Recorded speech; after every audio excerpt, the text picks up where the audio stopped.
right. Hello and welcome everyone to the Moldex3D webinar series. And my name is April Brown. I am the applications engineer for Moldex3D. Our North American office is in Farmington Hills, Michigan. And today we're going to be talking about the material behavior and processing insights for Thermoset rubber molding in Moldex3D Studio.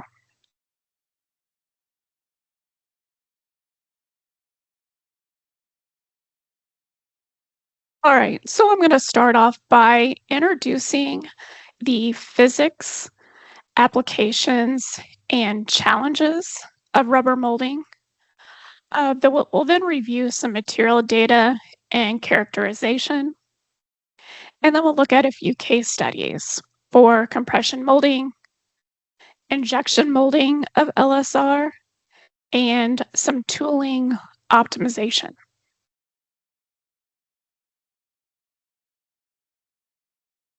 So we'll start by looking at the multi-physics interactions in this simulation framework. This relationship between heat transfer, fluid flow, and curing reaction shows how each influence the others. So heat transfer sends temperature distribution to the curing reaction, which controls how fast the material cures. And the temperature dependent properties to the fluid flow, which is the viscosity, the density that change with heat. The fluid flow then feeds the velocity profile back up to the heat transfer, and that moving fluid then carries the heat via convection. And it sends mass flow rate across to the curing reaction, which is how much the material is moving through and affects that conversion. The curing reaction then closes that loop.